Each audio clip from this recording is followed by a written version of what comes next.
Liam Matthews is a struggling farmer, fighting to save his family's land. Eva Sinclair is a wealthy heiress with a secret and a desperate need for a husband. When fate brings them together in an unexpected marriage of convenience, neither anticipates falling in love.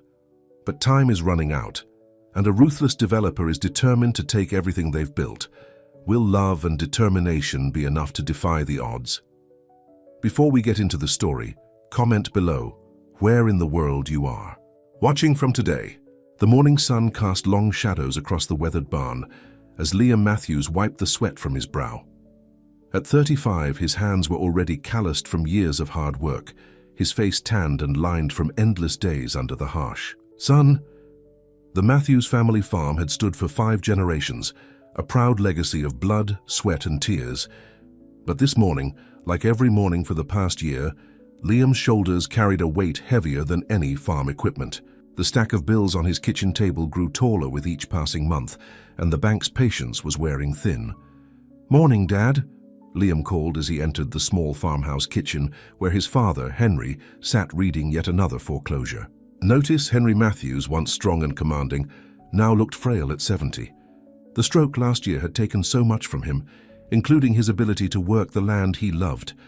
"They're not going to wait much longer, son," Henry said, his voice gravelly. "Blackridge developers called again yesterday while you were fixing. The tractor. That Blake fella was real smug about it too." Liam poured himself a cup of coffee, trying to ignore the tremor in his hand. "Blake Wilson can wait in line with everyone else. This farm isn't going anywhere." "Liam, we're 3 months behind on the mortgage, the medical bills," and Henry's voice trailed off. "I know, Dad, I know." Liam stared out the window at the fields that stretched before them. Good land, rich soil, but not enough hands to work it, and not enough money to hire help since his father's. Medical bills started piling up. The phone rang, shattering the moment of quiet desperation between father and son. Liam answered, his voice gruff with fatigue. "Mr. Matthews, this is Harriet Jenkins from Pearson & Associates law firm.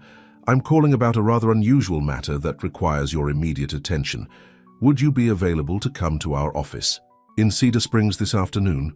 Liam frowned. "I don't have business with any law firm, ma'am. I assure you, Mr. Matthews, this meeting could be extremely beneficial to your current financial situation." Liam's eyes narrowed. "How do you know about my situation?" "All will be explained at 3 o'clock, Mr. Matthews. The address is 457 Main Street." Before Liam could respond, the line went dead. He stared at the phone, suspicion and a tiny flicker of hope battling within him. What was that about? Henry asked. "I'm not sure," Liam replied, "but I guess I'm going to Cedar Springs this afternoon." Seasi and the law offices of Pearson & Associates were housed in an imposing brick building in downtown Cedar Springs, a stark contrast to the simple farmhouse Liam had left behind. He felt out of place in his clean but worn jeans and button-up shirt as he entered the mahogany-paneled reception area. "Mr. Matthews," a sleek, silver-haired woman greeted him. "I'm Harriet Jenkins. Please follow me." She led him to a conference room where an elderly man in an expensive suit sat at the head of a long table, and beside him, Liam's breath caught. In his throat sat one of the most beautiful women he had ever seen. Her chestnut hair fell in soft waves around a heart-shaped face. Her green eyes assessed him with intelligence and something else he couldn't quite read. She wore a simple cream-colored dress that probably cost more than his monthly mortgage payment. "Mr. Matthews, I'm Robert Pearson," the elderly man said. "And this is Miss Eva Sinclair." Eva stood and extended her hand. "It's a pleasure to meet you, Mr. Matthews." Her voice was soft but clear, with the polished accent of someone who had attended the finest schools. Liam shook her hand, noting the softness of her skin against his calluses. "Please sit down," Pearson said. "What we're about to discuss is rather unorthodox."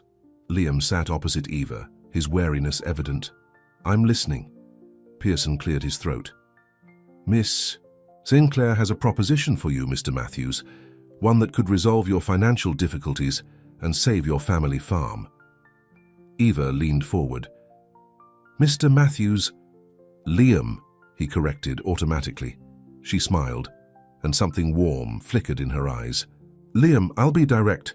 I am in need of a husband and you are in need of money." Liam blinked, certain he had misheard. Excuse me? My grandfather was a traditional man, Eva continued. He left me a substantial inheritance, but with a condition. I must be married before my 30th birthday, which is in 2 months. And you want to marry me? A stranger, a farmer drowning in debt. Liam couldn't keep the disbelief from his voice. I've researched you thoroughly, Mr. Matthews. You're honest, hard-working, and according to everyone in Cedar Springs, a man of your word. Your farm has been in your family for generations, and you're fighting to keep it against impossible odds. Her gaze was steady. Yes, I want to marry you. Liam looked to Pearson, waiting for someone to tell him this was all an elaborate joke. There must be dozens of men in your social circle who would jump at the chance. Ava's expression darkened. Men who want my grandfather's money, not a wife. Men who have already tried to control me, change me, or worse. She straightened her shoulders. I don't want a husband from that world. I want someone real. And what would this arrangement entail exactly? Liam asked, still stunned. A legal marriage for a minimum of 1 year. You would receive an immediate payment of $300,000 to clear your debts and invest in your farm. After the year is up, we can quietly divorce, and you'll receive an additional $200,000. Liam's head spun at the numbers. It was more money than he could hope to earn in a decade. Enough to save the farm, pay off his father's medical bills, and still have money left to modernize their equipment. And what do you get out of this, Miss Sinclair? Ava, she corrected with a small smile. I get my inheritance. $20 million. Liam nearly choked. 20 million. And freedom from my grandfather's control, even from beyond the grave. Her eyes held a sadness that seemed out of place in someone so young and privileged. I also get to live somewhere quiet, away from the society vultures and paparazzi. Your farm would be perfect. You want to live on my farm? Now Liam was sure this woman was insane. It's not exactly the Ritz. That's precisely why I chose you, Liam. I don't want the Ritz. I want real life. Liam stood up, pacing the room. This is crazy. You don't know anything about farm life. It's hard, dirty work from sunup to sundown. No luxury spas, no fancy restaurants. Ava's chin lifted. I'm stronger than I look. And what happens when you realize you've made a terrible mistake? When you can't stand the smell of manure or the rooster crowing at dawn? The contract will include provisions to protect us both. Pearson interjected smoothly. Miss Sinclair is fully aware of what she's proposing. Liam ran a hand through his hair. I need time to think about this. Eva stood. Of course, but the offer expires in 3 days. My birthday is approaching, and if I don't marry soon, I lose everything. As Liam drove home, his mind raced. The proposition was absurd, yet the solution to all his problems. But something about Eva Sinclair's sad green eyes told him there was more to this story than a simple inheritance clause. You're considering this? Henry asked incredulously after Liam explained the bizarre meeting. It would save the farm, Dad. Pay off all the medical bills. Give us a fresh start. Son, you can't marry a woman you don't know, don't love, for money. Liam sighed. People have married for worse reasons. And this city girl thinks she's going to live here, on a working farm? Henry shook his head. She'll run screaming back to her penthouse within a week. Liam couldn't help but agree. Eva Sinclair, with her delicate hands and designer dress, wouldn't last a day doing real farm work. But the money, God, the money would change everything. The next morning, Liam was startled by the sound of tires on gravel.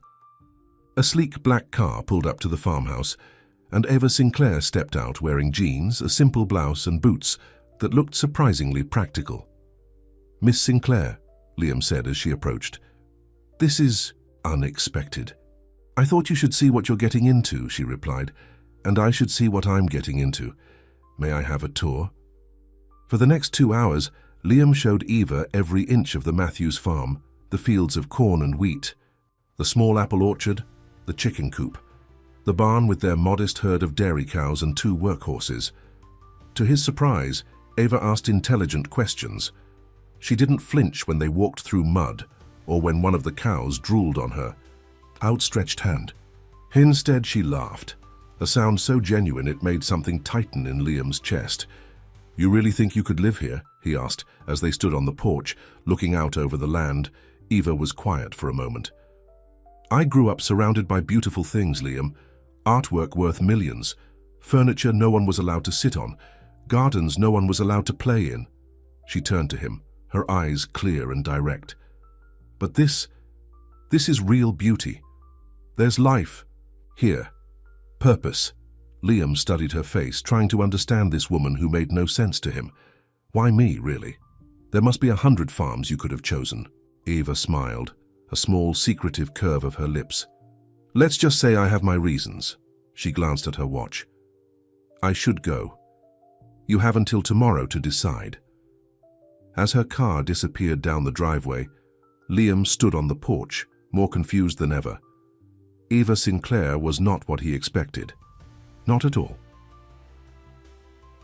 I've decided to accept your offer, Liam said the next day, sitting once again in Pearson's office. Eva's smile lit up her face. You won't regret this, Liam. There are conditions, he added firmly. This is still my farm. I make the decisions about the work, of course. And this stays between us. To everyone else, we met a few months ago and had a whirlwind romance. Eva nodded. Agreed. I don't want anyone knowing about the inheritance clause either. Then I guess we have a deal. Liam extended his hand, feeling like he was making a deal with the devil, a beautiful, enigmatic devil with sad green eyes. Eva took his hand, but instead of shaking it, she held it for a moment. Thank you, Liam.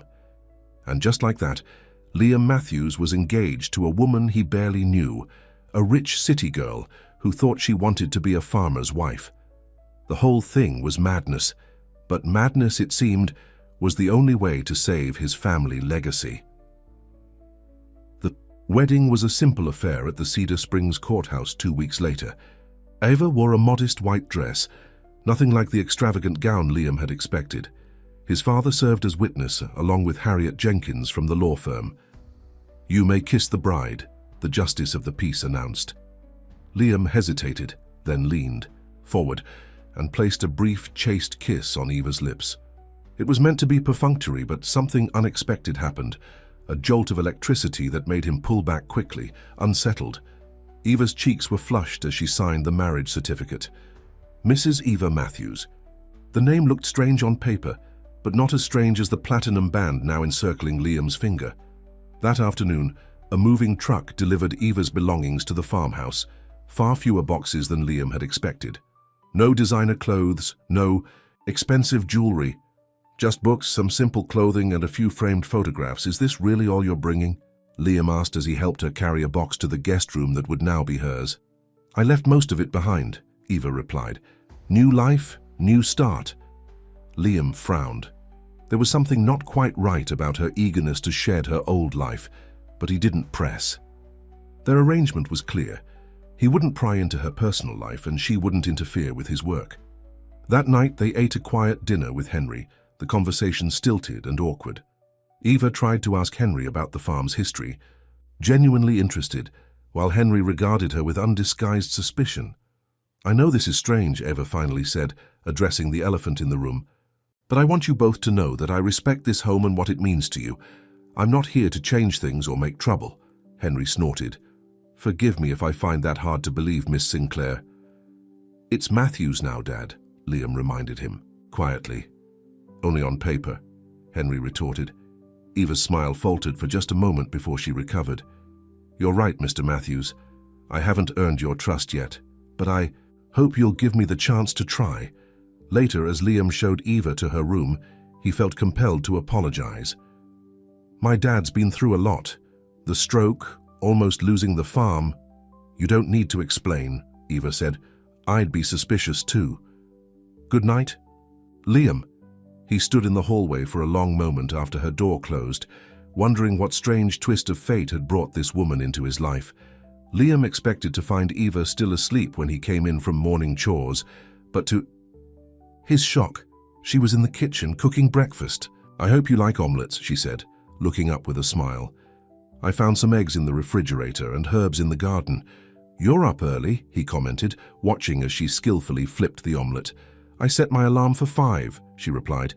I figured that's when farm days start. Actually, they start at 4:30, Liam said. Unable to keep a hint of smugness from his voice, Eva's smile didn't falter. Then I'll set my alarm earlier tomorrow. Henry entered the kitchen, eyebrows rising at the sight of Eva cooking. Well, didn't expect to see you up and about, city girl. Dad, Liam warned. It's fine, Eva said, sliding an omelette onto a plate. Here you go, Mr. Matthews. Coffee's fresh too.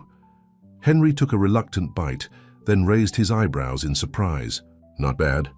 It was as close to a compliment as he was likely to give, and Eva seemed to know it.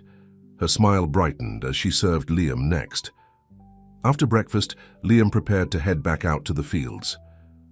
There's TV in the living room if you get bored, he told Eva. Internet's spotty, but it works most days. Actually, I was hoping I could come with you, Eva said.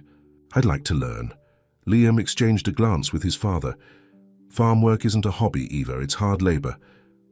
I know that, she replied, her chin lifting in that determined way he was starting to recognize. I'm not afraid of hard work. Let her. Try, Henry said with a gleam in his eye that told Liam he expected Eva to fail spectacularly.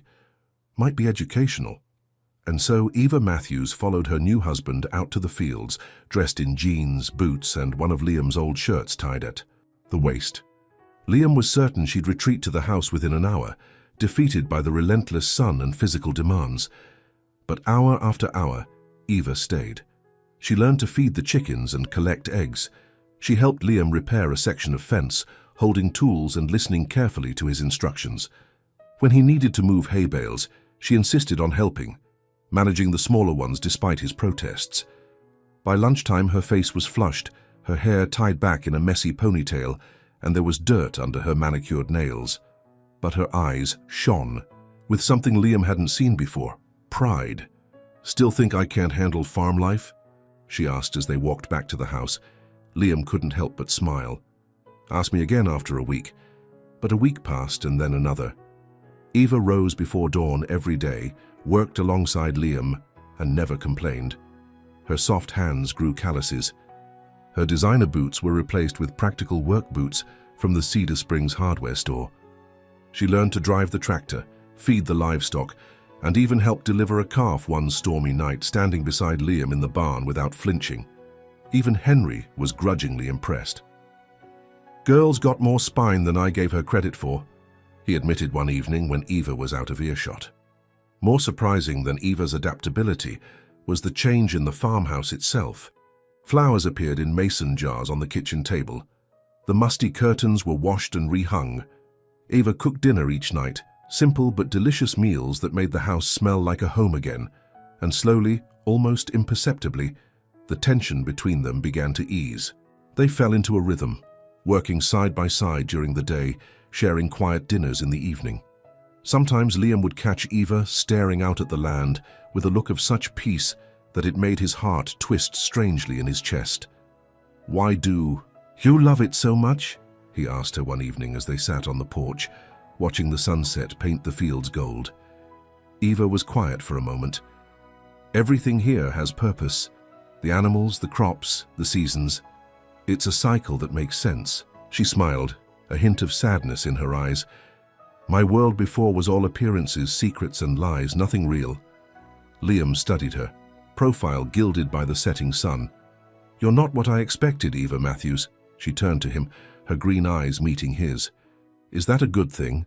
I'm still deciding, he replied, but his small smile gave him away. Neither of them noticed Henry, watching from the window, a thoughtful expression on his face as he observed his son and his unexpected daughter-in-law sitting closer than strictly necessary on the porch swing. And behind the peaceful facade of the Matthews farm, the clock was ticking. 2 months of their marriage had already passed, and with each passing day Liam found himself forgetting that their union had an expiration date, that the woman who now fit so seamlessly into his life was not really his wife at all. That one day Eva Sinclair would claim her inheritance and leave the farm, and him behind. What Liam didn't know was that Eva was hiding something far more important than her reasons for choosing him. A secret that would shatter the fragile peace they had built. A truth that would change everything. 3 months into their marriage, the Matthews farm was thriving. The bank loans were paid off, new equipment gleamed in the barn, and for the First time in years, Liam felt like he could breathe. The constant weight of financial worry had lifted from his shoulders, replaced by something unexpected, a growing affection for his pretend wife. Eva had transformed from a city socialite into a capable farmer's wife before his eyes. Her delicate hands, once manicured to perfection, now bore the honorable calluses of hard work. She rose before dawn without complaint and worked until sunset, her determination never wavering. "You're staring again," Eva said one morning, as they worked side by side in the vegetable garden she had started behind the house. Liam looked away quickly, embarrassed to be caught. "Just surprised you know so much about tomatoes for a city girl." Eva smiled as she gently tied a vine to its stake. "I used to volunteer at a community garden in the city, the only place I felt truly useful." "Your family didn't approve?" Liam asked, realizing how little he actually knew about her life before. A shadow crossed Ava's face. "My father thought it was beneath a Sinclair to get her hands dirty. After my mother died when I was 12, he tried to mold me into the perfect society daughter." She laughed softly. "I was a constant disappointment." Liam watched as she worked, her movements efficient and careful. "Well, you're full of surprises." "Eva Matthews." She looked up at him then, and something passed between them, a moment of connection that left Liam feeling both unsettled and strangely hopeful. The moment was broken by Henry calling from the house. "Phone call for you, Liam. It's that Wilson fella from Black Ridge again." Liam's jaw tightened. Despite paying off their debts, Blake Wilson hadn't given up trying to get his hands on the Matthews land. The developer had made it clear he wanted to build luxury vacation homes where generations of Matthews had grown crops. "I'll handle it," Eva said, rising and wiping her hands on her jeans. "I've dealt with men like Blake Wilson my entire life." Before Liam could stop her, Eva was striding toward the house. He followed, curious and a little concerned about what his fake wife might say to the persistent developer. "Mr. Wilson," Eva I was saying into the phone when Liam entered, her voice transformed into the cultured tones of the socialite she had once been. "This is Eva Sinclair Matthews. I understand you've been pressuring my husband about our land." Liam watched as Eva's spine straightened, her chin lifting as she listened. "Actually, Mr. Wilson, I'm quite familiar with your company. My father sits on the board of Harrington International, your primary investor." Eva smiled coldly as she caught Liam's eye. "I'd be happy to discuss your aggressive tactics with him at our next family dinner." There was a long pause and Eva's smile widened. "I thought you might see things differently. The Matthews farm is not for sale. Not now, not ever. Please don't call again." She hung up the phone and turned to find both Liam and Henry staring at her with identical expressions of shock. "What?" she asked innocently. "Sometimes it's useful having a father in high places." "Your father is on the board of Harrington International?" Liam asked, stunned. The company was one of the largest investment firms in the country. Eva shrugged. "Among other things, being a Sinclair opens a lot of doors and closes them when necessary." Henry chuckled, the first genuinely warm sound he'd directed at Eva. "Well, I'll be damned. The city girl's got teeth." Eva's triumphant moment was interrupted by a sudden coughing fit. She turned away, covering her mouth as her body shook with the force of it. "Eva?" Liam moved toward her, concerned. "Are you okay?" She nodded, taking a deep breath. "Just swallowed wrong, I'm fine." But Liam noticed the paleness of her skin, the faint tremor in her hand, as she reached for a glass of water. It wasn't the first time he'd seen these moments. Brief episodes of weakness that Eva quickly dismissed. "Maybe you should take the afternoon off," he suggested. "You've been pushing yourself too hard." "I'm fine, Liam," Eva insisted, the color already returning to her cheeks. "Besides, you promised to show me how to repair the chicken coop today." Before he could argue, she was out the door, heading back to the garden to finish her work. Liam watched her go, a nagging worry taking root in his chest. "She works too hard," Henry commented from his chair. "For someone who didn't have to lift a finger her whole life, she sure doesn't know when to stop." "She's trying to prove something," Liam replied. "I just don't know what or to whom." Tailpinmand later that week, Liam drove into Cedar Springs for supplies, surprised when Eva asked to join him. "I need to pick up a few things," she explained vaguely. In town, people greeted Liam warmly, eyeing Eva with undisguised curiosity.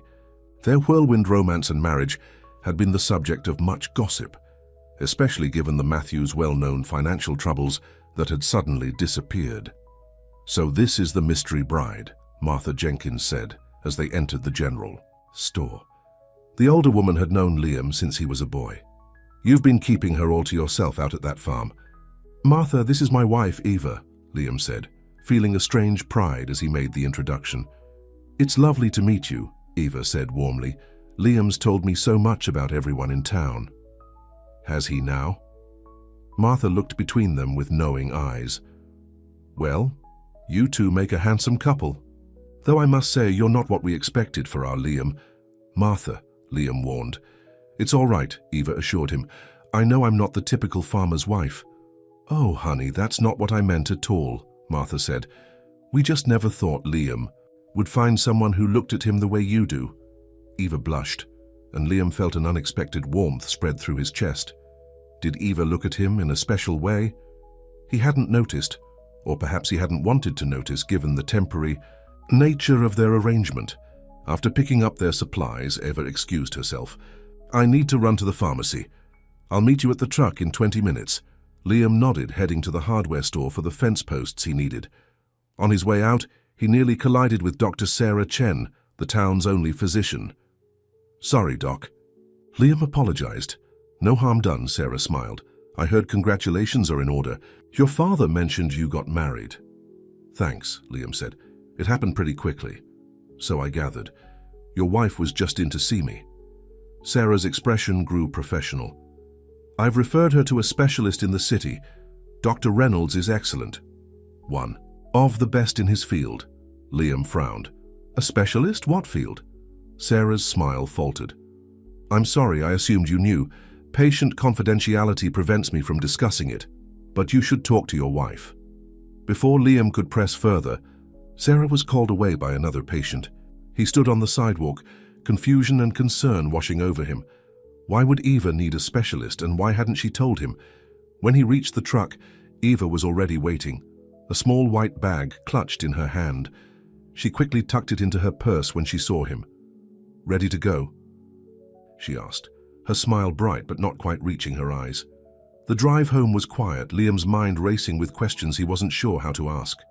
They had an agreement, a business arrangement with clear boundaries. Eva's medical issues were her own private concern, not his, and yet the thought of something being wrong with Eva made his stomach twist with fear. When had she become more than just a convenient solution to his problems? When had her well-being started to matter so much? That night, a summer storm rolled in, thunder shaking the old farmhouse as rain pounded the roof. Liam was awakened just after midnight by a crash from Eva's room. He bolted upright, hearing another thud followed by a soft cry. In seconds, he was at her door, knocking urgently. "Eva, are you okay?" When no answer came, he pushed the door open to find Eva on the floor beside her bed, struggling to get up. Her face was pale as milk, her nightgown damp with sweat. "Eva!" Liam rushed to her side, helping her back onto the bed. "What happened?" "Nothing," she said weakly. "Just got dizzy when I stood up. The thunder woke me." Liam pressed a hand to her forehead, alarmed at how hot her skin felt. "You're burning up. I'm calling Dr. Chen." "No!" Eva grabbed his arm with surprising strength. "It's just a summer cold. I get them sometimes." "This isn't a cold, Eva. You need a doctor." Eva's green eyes filled with tears. "Please, Liam, no doctors. I just need rest." Torn between respecting her wishes and his growing concern, Liam compromised. "Let me at least get you some medicine and water. If you're not better by morning, we're going to the hospital whether you like it or not." He returned with fever reducers and a cool compress. As he placed the damp cloth on her forehead, Eva caught his hand. "Why are you being so kind to me?" she whispered. "This wasn't part of our deal." Liam sat on the edge of her bed, his thumb unconsciously stroking the back of her hand. "Because I care about you, Eva. That wasn't part of the deal either, but here we are." Something flickered in her eyes, fear, guilt, or perhaps both. "You shouldn't care about me, Liam. It will only make things harder." "Harder?" Liam frowned. "What are you talking about?" But Eva had closed her eyes, whether from exhaustion or to avoid his question he couldn't tell. Reluctantly, he left her to rest, promising himself that in the morning he would get answers. By dawn, Eva's fever had broken, and she insisted on getting up, despite Liam's protests. "You're staying in bed today," he said firmly, as he brought her breakfast on a tray. "I feel fine now," Eva argued, though the dark circles under her eyes told a different story. "Eva?" Liam sat beside her, his voice gentle but firm. "I ran into Dr. Chen yesterday. She mentioned referring you to a specialist." Eva's face drained of what little color it had regained. She shouldn't have said anything. She didn't, not really. Doctor-patient confidentiality and all that. Liam took Eva's hand. "But I'm your husband, Eva. Even if this marriage is temporary, I deserve to know if something's wrong." For a long moment, Eva was silent, staring down at their intertwined fingers. "I didn't want you to know," she finally said, her voice barely audible over the rain still pattering against the window. "It would change everything." "What would?" Liam pressed gently. Eva looked up, her green eyes swimming with tears. "I'm sick, Liam. I have been for a long time." Liam's heart stuttered. "What kind of sick?" "It's called Harrington's syndrome. It's a rare genetic disorder that causes progressive organ failure." Eva's voice was clinical, detached, as though she were discussing someone else's illness. "There's no cure. Treatments can slow it down, but eventually, what?" Liam asked, though he already knew the answer from the resigned look in her eyes. "Eventually it wins," Eva whispered. "The doctors gave me 2 years at most. That was 8 months ago." The room seemed to tilt around Liam as the implications of her words sank in.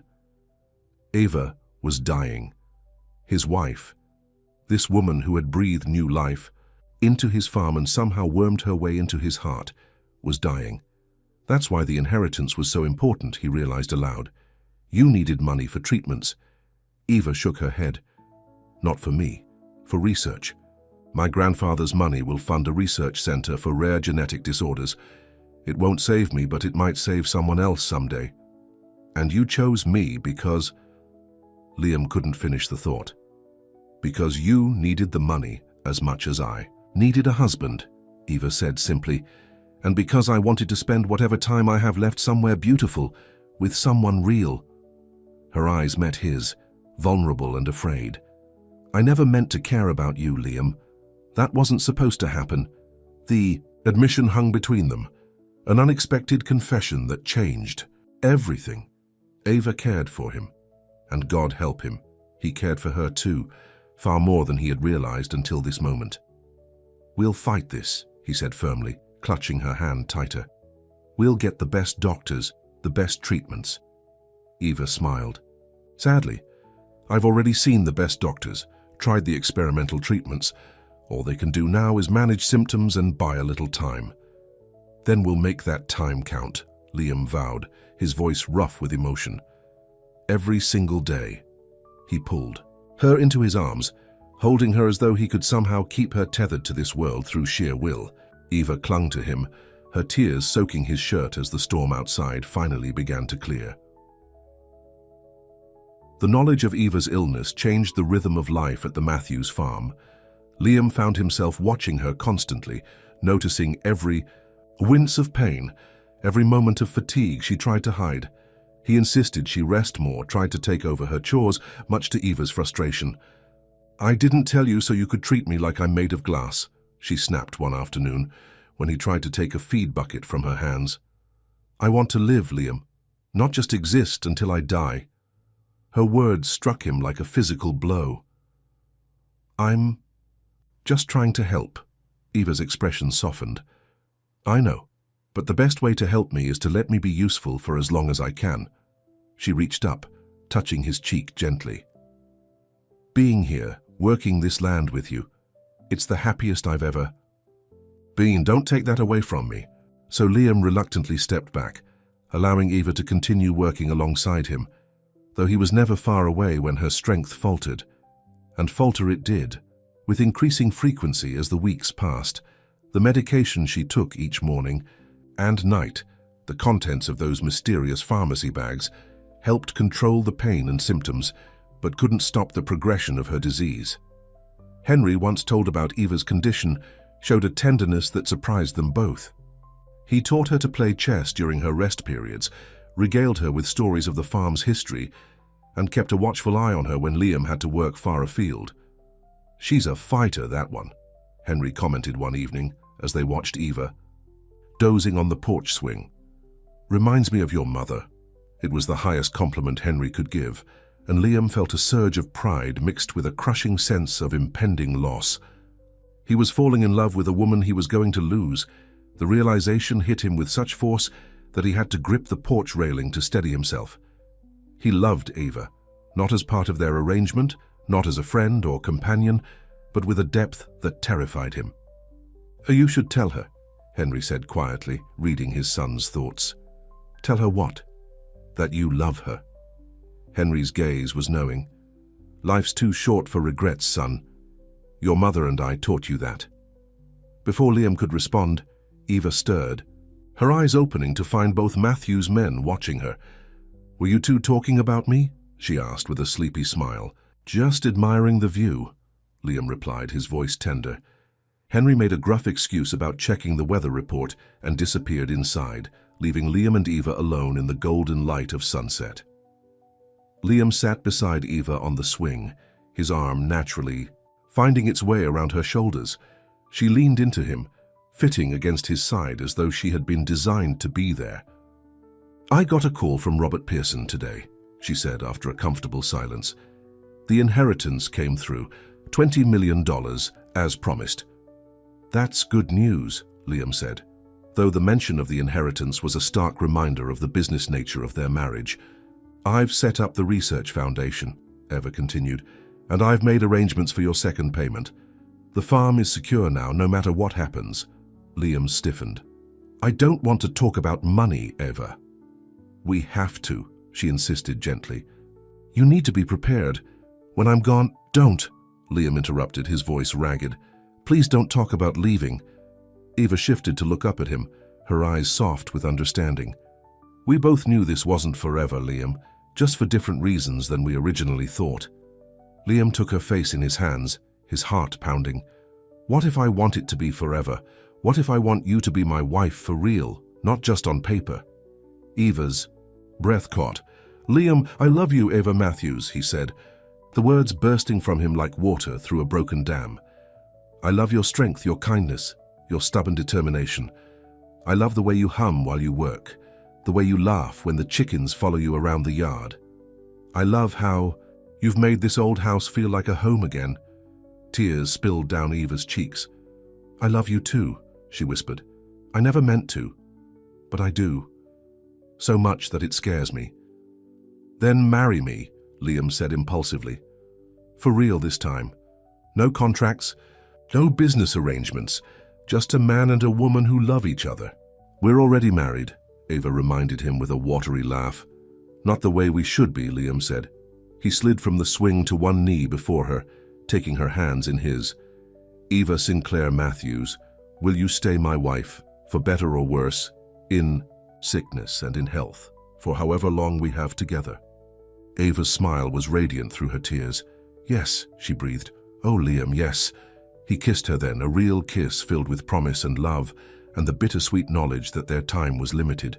But in that moment, time seemed to stop entirely, the world narrowing to just the two of them on a porch swing as the sun set over the Matthews farm.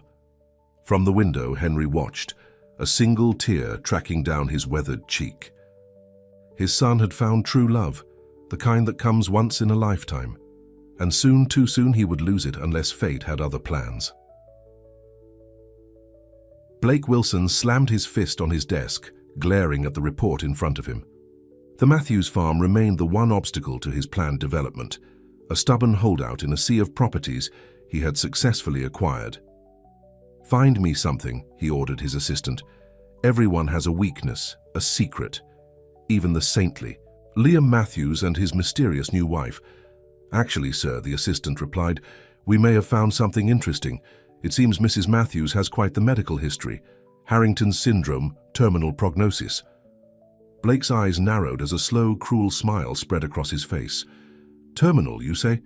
Now that is interesting. Very interesting indeed." He picked up the phone, dialing a number from memory. "Robert? Blake Wilson here, about the Matthews property. I think I may have found a new angle to pursue." As he outlined his plan, Blake looked out over the Cedar Springs landscape, his gaze settling on the distant Matthews farmhouse. Soon, very soon, that land would be his, and neither love nor loss would stand in his way. The Matthews farm glowed golden in the October sunlight, the cornfields rippling like a tawny sea in the gentle breeze. From his tractor, Liam watched Eva walk along the edge of the apple orchard. A wicker basket looped over her arm as she carefully selected the ripest fruit. Despite the medication that kept her pain at bay, she moved more slowly these days, each step measured and deliberate. But she was still the most beautiful sight he had ever seen. In the 2 months since Eva had revealed her illness, they had settled into a new rhythm. They shared a bedroom now, husband and wife in every sense. Each night Liam held her close, memorizing the feel of her in his arms, the scent of her hair, the sound of her breathing. Each morning they faced the day together, making the most of every moment they had. The doctors had warned them that Eva's condition would deteriorate rapidly in the final stages. Already the episodes of weakness were becoming more frequent, the pain harder to control. But Eva refused to be defined by her illness, working alongside Liam whenever she could, resting when she couldn't. "Hey, daydreamer," Eva called as Liam brought the tractor to a stop near the orchard. "I think we've got enough apples for at least 3 pies." "Only 3, Liam teased, climbing down to join her. "I seem to remember being promised an apple pie every day for a month." Eva laughed, the sound still the sweetest music to his ears. "You drive a hard bargain, Mr. Matthews. Maybe I can be persuaded." He pulled her close, kissing her softly. Even now, 5 months into their marriage, every kiss felt like a gift, a moment stolen from the cruel fate that loomed over them. "I have to go into town for my checkup," Eva said, as they walked back to the house hand in hand. "Dr. Chen wants to adjust my medication again." Liam nodded, trying to hide his worry. Each adjustment meant the disease was progressing, the current dosage no longer enough to manage her symptoms. "Want me to come with you?" he asked, already knowing her answer. "No need," Eva replied with a reassuring smile. "Your father's already offered to drive me. He wants to pick up some new fishing gear anyway." Liam raised an eyebrow. "Dad offered to drive you voluntarily?" "We've reached an understanding," Eva said with a wink. "He pretends to be grumpy and I pretend to believe it."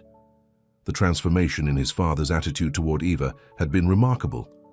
The gruff, suspicious old man had been replaced by a protective, doting father-in-law who treated Eva like the daughter he'd never had. Sometimes Liam caught his father watching Eva with a look of such sadness that it broke his heart. They were all living with an invisible clock ticking down, marking the days they had left together. "I'll make you a deal," Liam said, pushing away the dark thoughts. "You bake me a pie and I'll take you on a picnic by the pond tomorrow, just like our first date." Eva's eyes sparkled.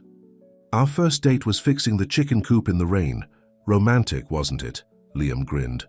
"The most romantic day of my life," Eva said softly, and though she was smiling, Liam knew she meant it.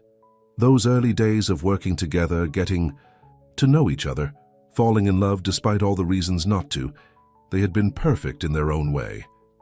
As they reached the farmhouse, Liam's phone rang. He frowned at the unfamiliar number, but answered. "Mr. Matthews, this is Robert Pearson." Calling. Liam's frown deepened. They hadn't heard from Eva's lawyer since the inheritance had been transferred and the research foundation established.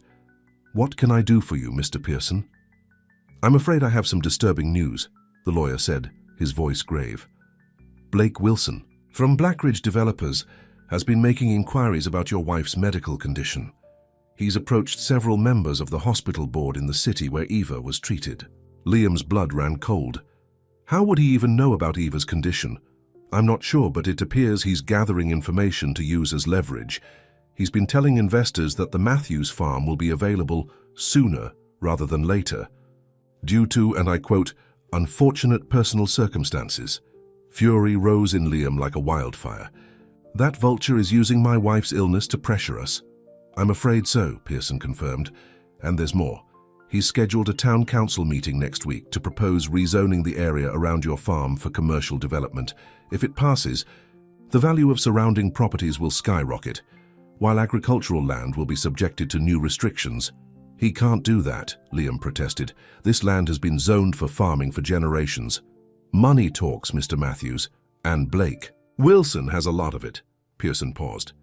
I thought you should be prepared. Wilson plays dirty, and he won't hesitate to use Eva's condition against you publicly if he thinks it will help his cause.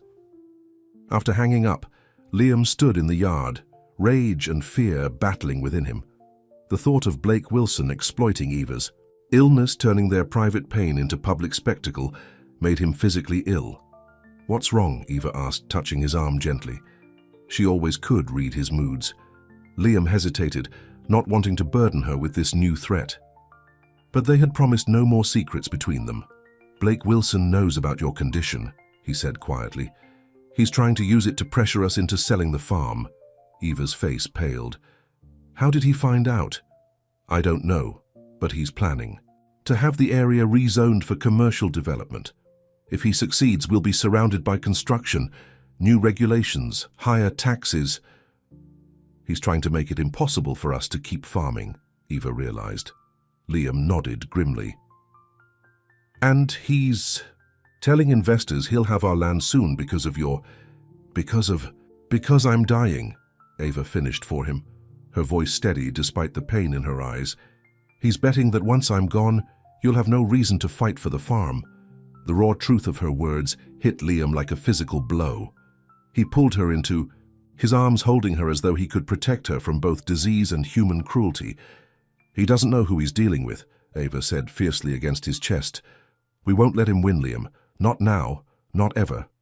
Looking down at her determined face, Liam felt a surge of love so powerful it took his breath away. No matter how ill she became, Eva's spirit remained unbroken. Her courage shamed him, reminding him that self-pity was a luxury they couldn't afford. No, he agreed. We won't let him win. A Facer. Town hall meeting room was packed to capacity the following week. It seemed all of Cedar Springs had turned out to witness the showdown between Blake Wilson and the Matthews family. Liam and Eva sat in the front row, Henry beside them, a united front against the developer's schemes. Blake Wilson cut an impressive figure in his expensive suit, his silver hair perfectly styled, his smile confident as he greeted council members. At 45, he had built Blackridge Developers from nothing, buying up small-town properties and transforming them into profitable ventures. Some called him a visionary, others a predator. Ladies and gentlemen, Wilson began once the meeting was called to order. I come before you today with an exciting opportunity for Cedar Springs, a chance to bring prosperity, jobs, and growth to our community. He unveiled architectural renderings of a sprawling resort complex, luxury cabins, a golf course, restaurants, and shops, all positioned on land currently occupied by small farms and woodland. Cedar Creek Resort will put our town on the map, Wilson proclaimed. Tourism dollars will flow into local businesses, property values will increase. The tax revenue alone will fund improvements to schools, roads, and public services. Many in the audience nodded, clearly swayed by his polished presentation and promises of economic benefits. Of course, Wilson continued, his tone regretful, this will require rezoning certain areas from agricultural to commercial use. Some adjustments will be necessary, but change is the price of progress. The council members looked thoughtful, some clearly impressed by Wilson's vision. The chairman, Bill Henderson, a lifelong resident who had known Liam's family for years, seemed less convinced. Thank you, Mr. Wilson, Henderson said. Before we open the floor for questions, I believe Mr. Matthews has asked to speak. Liam stood, keenly aware of Eva's supportive presence beside him. Public speaking had never been his strength, but the need to protect his farm, his heritage, and his future with Eva gave him courage. I'm not going to stand here and tell you that Cedar Springs shouldn't grow or change, Liam began, his voice steady. But there's a difference between growth that benefits everyone and growth that destroys what makes this place special. He gestured to the people around him. Look around this room. How many of you or your parents or grandparents worked the land? How many of you grew up knowing where your food came from because you could see it growing in the fields around you? Heads nodded throughout the room. Mr. Wilson sees land and thinks, how can I profit from this? I look at the same land and see history, legacy, sustainability. Liam paused. The resort he's proposing would bring some jobs, yes. But what kind? Seasonal, low-wage service positions. Meanwhile, family farms that have fed this community for generations would disappear forever. Wilson stepped forward, his smile thin. Mr. Matthews speaks eloquently about heritage, but he fails to mention his own situation. His farm has been struggling financially for years, and now, with his wife's unfortunate health issues, a murmur swept through the room. Eva stiffened beside Liam, her face composed despite the public reference to her illness. That's enough, Blake, Chairman Henderson warned, but Wilson pressed on. The community deserves to know that decisions about our economic future aren't being blocked by sentimentality. Mrs. Matthews has terminal Harrington syndrome. Her prognosis is less than a year. Is it fair to hold back progress for one family's farm that will likely be sold after her passing anyway? The room fell silent, shocked by Wilson's callousness. Liam stood frozen, rage rendering him temporarily speechless. It was Eva who rose, her slender frame seeming to gather strength as she faced her husband's adversary. "Mr. Wilson," she said, her voice clear and steady, "you speak of my death as though it's a business opportunity.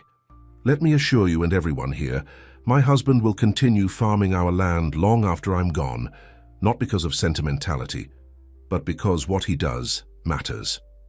She moved to stand beside, Liam taking his hand. "Farms like ours are the backbone of communities like Cedar Springs.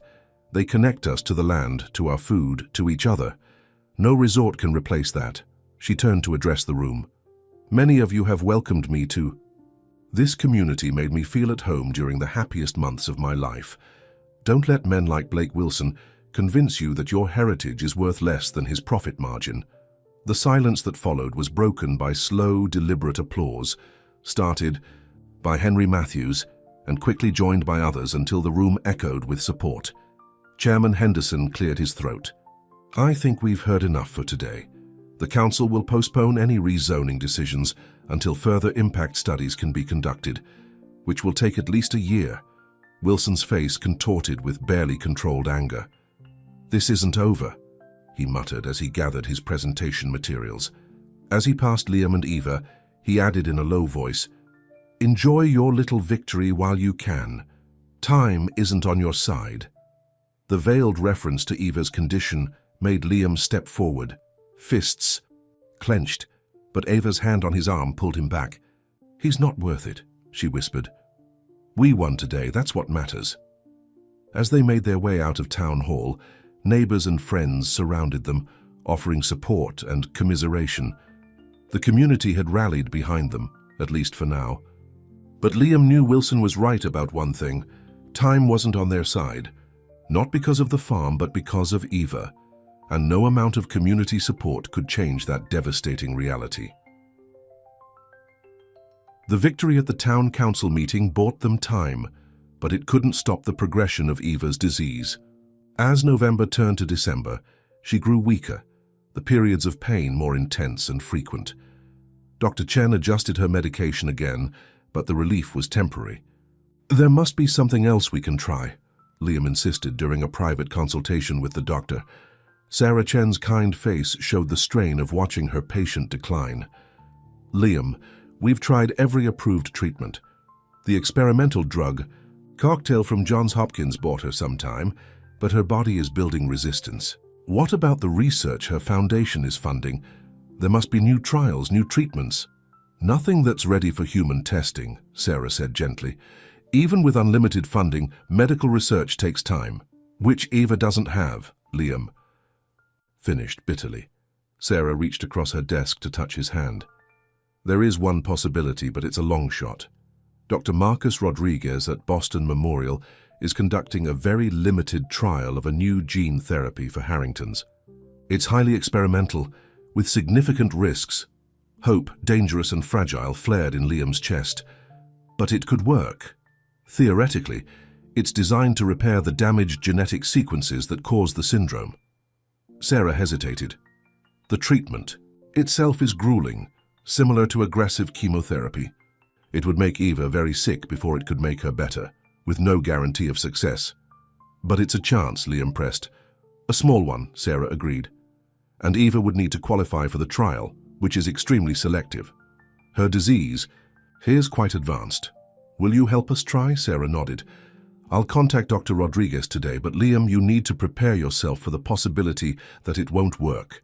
And you need to consider whether putting Eva through such an ordeal is the right choice, given her quality of life now. The question haunted Liam as he drove home. Would it be selfish to push Eva toward an experimental treatment that might only cause her more suffering? Was he willing to accept the possibility of losing her sooner if it meant sparing her pain?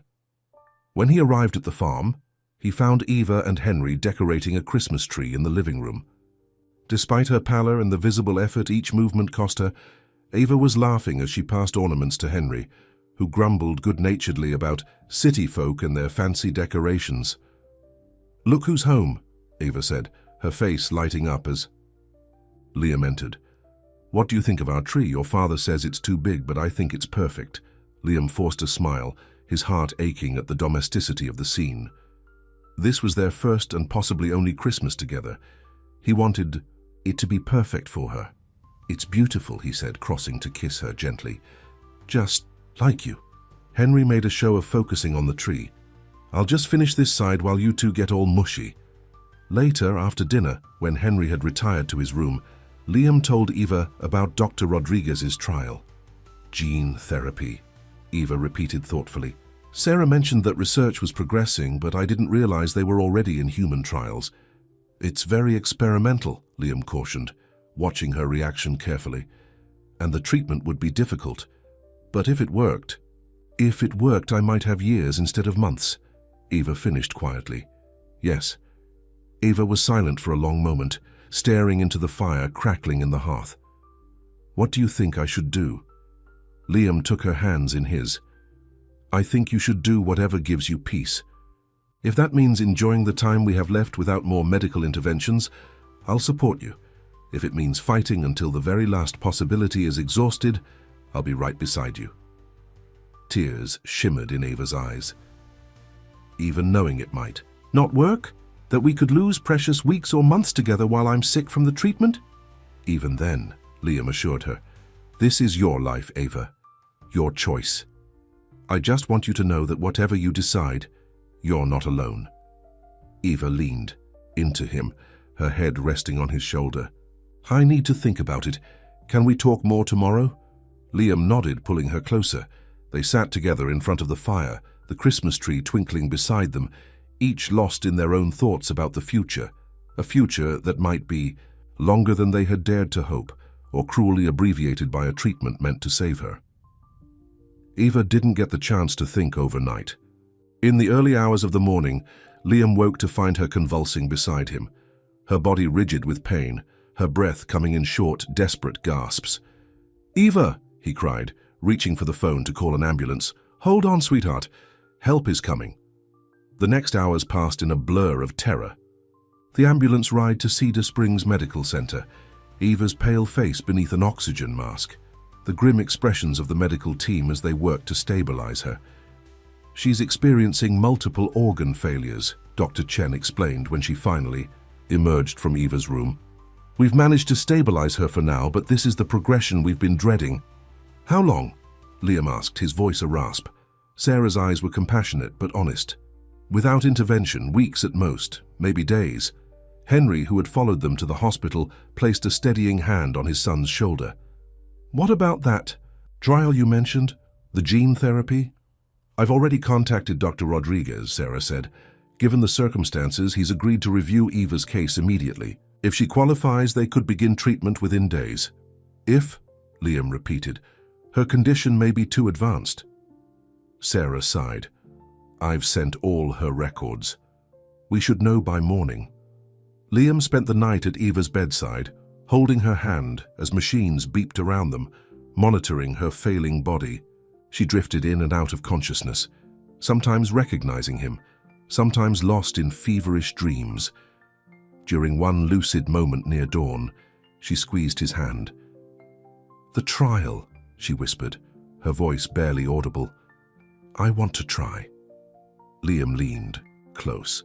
"Are you sure?" Eva's eyes, though clouded with pain, were resolute. "I'm not ready to leave you yet, not without a fight." By morning, Dr. Rodriguez had reviewed Eva's case and made his decision. She would be accepted into the trial, the youngest and most advanced case of Harrington's they had attempted to treat. "I'll need to move quickly," Sarah explained. "She'll be airlifted to Boston this afternoon. The first treatment will begin immediately upon arrival." As the medical team prepared Eva for transport, Liam had a few precious moments alone with her. Scared, she admitted, her voice weak but determined. "Not of dying, but of hoping." "What if it doesn't work, Liam?" "Then we'll face that together," he promised. "But Eva, what if it does?" A small smile curved her lips. "Then we'll have the rest of our lives together. Plant the spring crops, watch them grow, harvest them in the fall, year after year."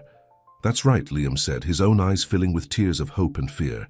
"Year after year. So you fight, Eva Matthews. You fight with everything you have." "I will," she whispered.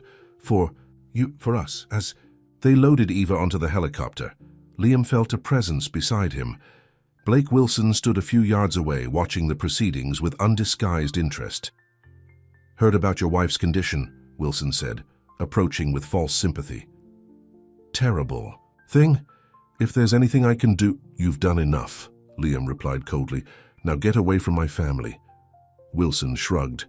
"Just being neighborly. After all, we're going to be seeing a lot more of each other once this situation resolves itself." Henry stepped forward, his weathered face dark with anger. "My son asked you to leave." "Of course," Wilson said smoothly. "But remember my offer, Matthews. When things get tough, and they will, Blackridge will be ready to take that farm off your hands. For a fair price considering the circumstances." Liam turned his back on the developer, focusing instead on the helicopter rising into the sky, carrying his wife and his hope for the future to Boston. Wilson's threat seemed insignificant compared to the battle Eva was facing. Yet as he and Henry drove home to a farmhouse that felt unbearably empty without Eva, Liam knew the fight for their land was far from over. Blake Wilson was counting on Eva's illness to break them, to make selling the farm the only logical choice. What Wilson didn't understand was that the Matthews farm wasn't just land and buildings to Liam, it was a part of Eva now too. Every field, every animal, every corner of the old house held memories of her.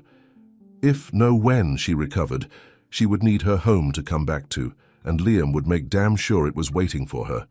No matter what Wilson threw at them next, as December snow began to fall on the Matthews farm, two battles raged, one in a Boston hospital room where Eva fought for her life, and one in Cedar Springs where Liam fought for their future. Both understood that surrender was not an option. Both knew that love, not medicine or money, would ultimately determine the outcome, because sometimes love was the strongest medicine of all. Christmas came and went without Eva at the Matthews farm. Liam and Henry went through the motions, exchanging small gifts and sharing a quiet dinner, but the holiday spirit was absent without Eva's laughter filling the old farmhouse. Liam spent every moment he could in Boston, sleeping in uncomfortable hospital chairs and existing on vending machine coffee. The gene therapy treatment was as brutal as Dr. Chen had warned. Eva's already weakened body was ravaged by the protocol. Her hair fell out, she couldn't keep food down, and there were days when she barely recognized Liam through the haze of pain and medication. "You don't have to stay," she whispered during one rare moment of clarity in late December. Her once vibrant green eyes were sunken, her beautiful face gaunt. "Go home. Take care of the farm." "The farm can wait," Liam said firmly, gently stroking her hand where the IV delivered the experimental treatment directly into her bloodstream. "You're my home now." Dr. Rodriguez was cautiously optimistic. "Her body hasn't rejected the treatment," he explained during one of their daily briefings. "That's significant. Most patients with advanced Harrington's can't tolerate the full protocol." "But is it working?" Liam pressed. The doctor's expression was guarded. "We're seeing some cellular response, but it's too early to tell if it's enough to reverse the damage. The next few weeks will be critical. January brought a fierce winter to the Matthews farm. Henry struggled to manage the essential chores alone, despite help from neighbors who rallied around the family in their time of need. Martha Jenkins organized a rotation of town volunteers to check on the old man, bring food, and help with the livestock. Blake Wilson, meanwhile, wasn't idle. With Hazit, Liam absent and Eva fighting for her life, he intensified his campaign to acquire the Matthews property. Rumors circulated around Cedar Springs that the developer had found a legal loophole in the zoning laws. Without Liam present to defend their interests at town meetings, Wilson's influence grew. "You need to come home, son," Henry told Liam during one of their daily phone calls. "Just for a few days, Wilson's making moves with the county commissioners." "I can't leave Eva," Liam said, watching his wife's restless sleep from across the hospital room. "Not now. She'd want you to protect the farm," Henry argued. "You know that." Liam struggled with the impossible choice: stay with the woman he loved during her most vulnerable time, or return to fight for the land that had been in his family for generations, the land that Eva had come to love as her own. As if sensing his conflict, Eva stirred. "Go," she murmured, her eyes fluttering open. "Go save our farm." "Eva, I'm not going anywhere," she said with a shadow of her old determination. "Dr. Rodriguez says the worst is over. They'll keep pumping me full of medicine whether you're here or not." Liam hesitated. "Are you sure?" Eva managed a weak smile. "I didn't go through all this just to come back to a concrete resort. I want my farm waiting for me." Liam Matthews. The possessive "my farm" decided him. Eva was right. She was fighting to live, and he needed to ensure they had a home to return to together. "I'll be back as soon as I can," he promised, kissing her forehead gently. "Keep fighting. Always," she whispered. "I've got pretty good motivation." Her fingers weakly squeezed his hand. "Go be my hero, farmer." Liam returned to Cedar Springs to find the situation worse than Henry had described. Blake Wilson had convinced 3 of the 5 county commissioners to support a precedent-setting exception to the agricultural protection laws that had previously shielded farms like the Matthews from commercial development pressure. He's claiming the Matthews farm is no longer a viable agricultural operation due to extended abandonment during the growing season, explained Bill Henderson, who had remained their ally on the council. "With you gone to Boston and your father unable to manage full operations, Wilson's legal team is arguing the land should be reclassified." "That's ridiculous," Liam fumed. "The farm isn't abandoned. We're dealing with a family medical emergency." "I know that, and most folks in town know that," Bill said grimly. "But Wilson's got deep pockets and connections at the county level. The vote is scheduled for next week, and right now he's got the numbers." Liam spent the next days rallying support, meeting with neighbors, and gathering evidence of the farm's continued operation despite his absence. Local farmers offered testimonials about the importance of preserving agricultural land. Dr. Chen provided medical documentation explaining the family's circumstances. The night before the critical county commission meeting, Liam was awakened by a call from Boston Memorial Hospital. His heart nearly stopped until he heard Dr. Rodriguez's excited voice. "Mr. Matthews, I have extraordinary news. The latest tests show significant improvement in your wife's cellular response. The gene therapy appears to be repairing the damaged sequences." Liam sat up in bed, hardly daring to hope. "What are you saying, doctor?" "I'm saying that while it's still early, Mrs. Matthews is showing signs of genuine recovery, not just remission. If this progression continues, she could experience a substantial reversal of the disease's effects. She could be cured." Liam could hardly form the words. "Medicine doesn't like to use that word," Dr. Rodriguez cautioned, "but yes, potentially. It's unprecedented in Harrington's cases, but Eva's response is unlike anything we've seen. She's young and, despite the advanced state of her disease, remarkably resilient." Tears streamed down Liam's face as the possibility he had barely allowed himself to dream of suddenly seemed within reach. Eva might live. They might have the future together they had both longed for. "When can I tell her?" "I've already shared the preliminary results with her. the doctor said. "She insisted I call you immediately. She's waiting to speak with you." Then Eva was on the line, her voice weak but filled with a hope Liam hadn't heard in months. "Did you hear? They're saying I might be around to pester you for quite a while longer." Liam laughed through his tears. "That's the best news I've ever heard." "How's our farm?" she asked. The question sobered him. "Under threat. Wilson's found a legal angle to attack us while I've been away. The county commission votes tomorrow." "Then you'd better win," Eva said simply. "Because I'm going to need somewhere to finish getting better." "I'll do whatever it takes," Liam promised. "And Eva, I love you so much. I love you too. Now go save our land, farmer. That's your department." The county commission meeting room was packed beyond capacity, with people spilling into the hallway. Blake Wilson arrived with a team of lawyers and consultants, his confidence evident in his expensive suit and practiced smile. His expression faltered when he saw Liam standing with Henry at the front of the room, surrounded by what appeared to be half the population of Cedar Springs. "Quite the turnout," Wilson commented, trying to maintain his composure. "Though I'm surprised to see you here, Matthews. Trouble in Boston?" "Actually, quite the opposite," Liam replied with a calm he didn't entirely feel. "My wife is responding well to treatment. The doctors are very optimistic." Something flickered in Wilson's eyes, surprise quickly masked by skepticism. "Well, that's fortunate. Though I understand Harrington's patients often experience temporary improvements before the final decline. This is different," Liam said firmly, "but thank you for your concern." The meeting was called to order, and Wilson's legal team made their case for reclassifying the Matthews farm based on functional abandonment and non-viable agricultural use. Their presentation was slick, filled with legal jargon and economic projections showing the benefits of the proposed resort development. When it was Liam's turn to speak, he stepped forward without notes or visual aids, just a farmer defending his land.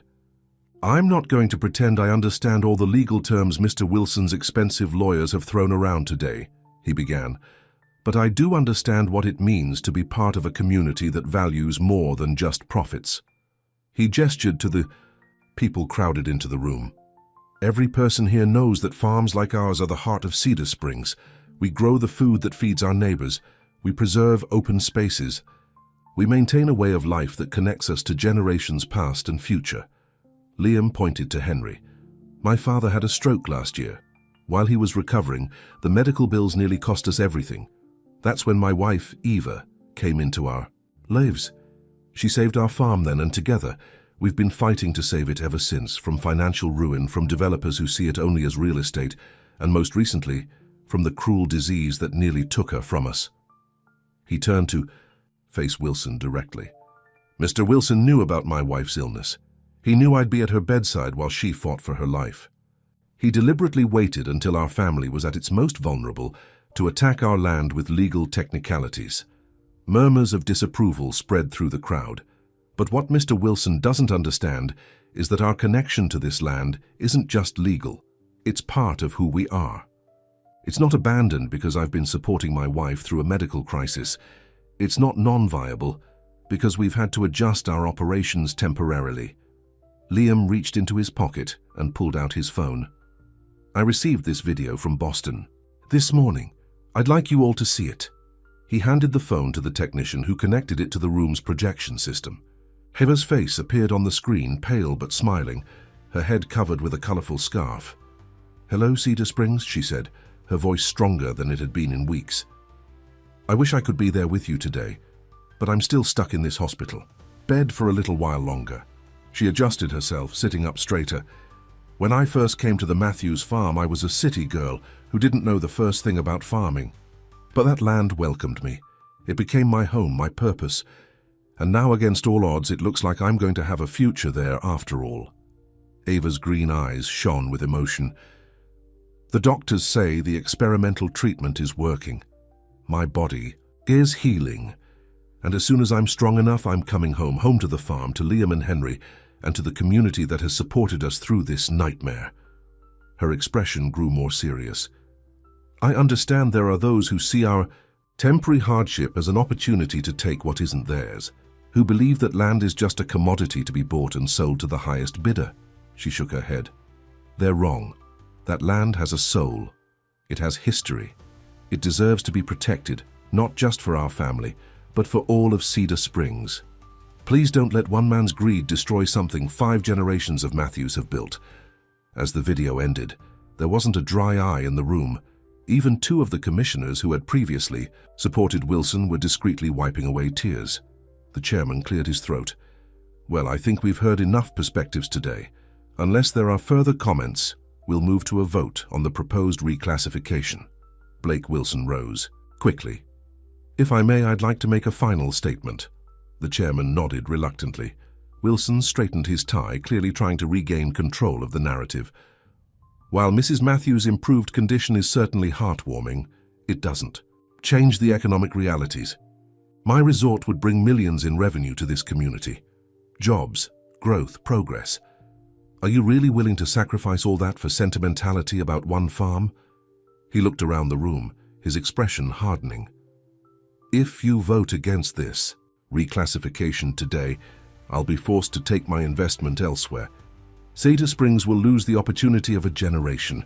The threat hung in the air for a moment, before Bill Henderson spoke up. Is that supposed to scare us, Mr. Wilson? Because from where I sit, it sounds like a promise of good riddance. Laughter rippled through the crowd, and Wilson's face flushed with anger. The vote was taken immediately after, 3-2 against Wilson's proposal, with one of his previous supporters switching sides after Eva's video testimony. As the crowd erupted in cheers, Blake Wilson gathered his materials, his expression thunderous. He paused beside Liam on his way out. "This isn't over," he said in a low voice. "Your wife's miracle cure is probably just a temporary reprieve. When reality sets in, my offer will still stand." Liam smiled, feeling the weight of weeks of worry finally lifting from his shoulders. "You know what, Wilson? You're right. This isn't over. Eva and I are just getting started." Spring came early to the Matthews farm. The snow melted, revealing fresh green shoots in the fields. In the farmhouse, Liam prepared Eva's favorite room, their bedroom, for her homecoming. Fresh curtains, new bedding, vases of early wildflowers on every surface. Henry teased his son about fussing like a new bride, but the old man was just as excited. He had spent days cleaning and organizing the entire house, making sure everything was perfect for their Eva. The day Eva returned from Boston was the brightest Cedar Springs had seen in months. Word had spread through town, and neighbors lined the route from the main road to the Matthews farm, holding welcome signs and cheering as Liam drove past with Eva beside him. She was thinner than before, her once lustrous hair just beginning to grow back in soft curls close to her scalp. But her green eyes were clear and bright, her smile radiant as she waved to the people who had supported their family through the darkest of times. "I can't believe it," she whispered as they turned onto the farm's driveway. "I never thought I'd see this place again." Liam squeezed her hand. "I always knew you would." Henry was waiting on the porch, unashamedly wiping tears from his eyes as Liam helped Eva from the car. She walked slowly but steadily, refusing assistance as she climbed the porch steps and fell into her father-in-law's waiting arms. "Welcome home, daughter," Henry said gruffly, holding her as gently as if she were made of glass. That evening, after a quiet dinner together, Eva insisted on sitting on the porch to watch the sunset over their land. Wrapped in a blanket, despite the mild spring air, she leaned against Liam's shoulder on the swing they had shared so many times before. "Dr. Rodriguez says I should be strong enough to help with planting this year," she said, a hint of her old determination in her voice. "Not everything, but some." "There's no rush," Liam assured her. "The land will wait until you're ready." Eva turned to face him, her expression serious. "But I don't want to wait. I've been given something most people in my situation never get, a second chance. I don't want to waste a single day of it." Liam brushed a gentle kiss against her forehead. "We have time now, Eva, all the time in the world." She smiled, that radiant smile that had captured his heart from the beginning. "Do you remember what you asked me that night on this porch, before we knew about the treatment? I asked you to be my wife for real," Liam recalled.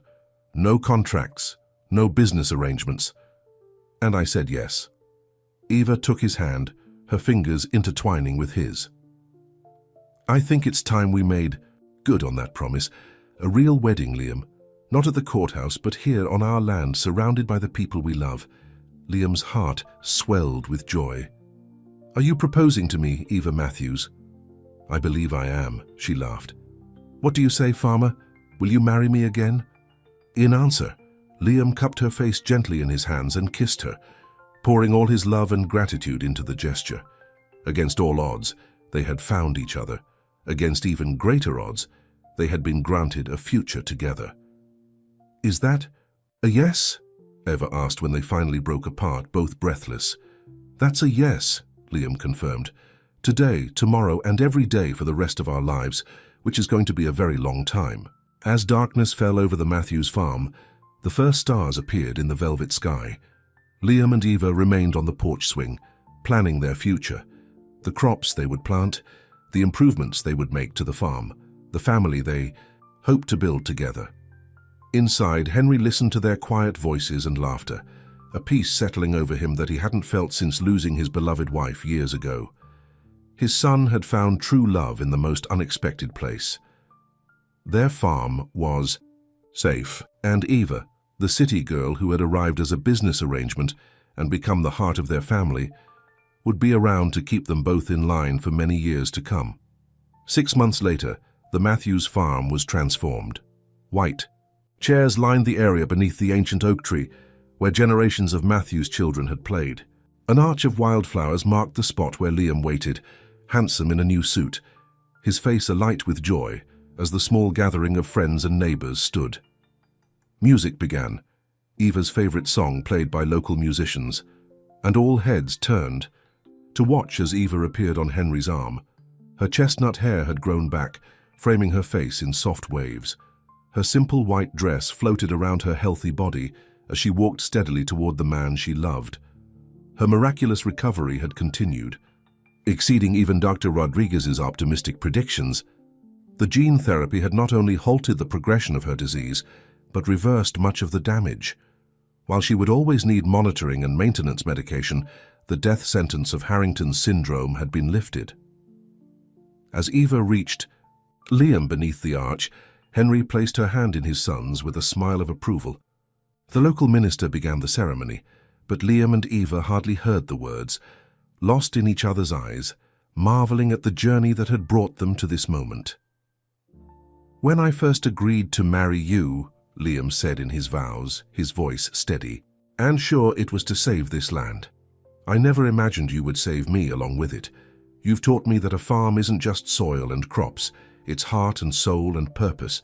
Just like love isn't just an emotion, it's a choice we make every day through hardship and joy. Eva wiped away a tear as she began her own vows. I came to this farm looking for a place to spend my final days, but instead I found a beginning. You fought for me when I was ready to give up. You believed in miracles when I couldn't. Our love proved stronger than disease, stronger than greed, stronger than fear itself.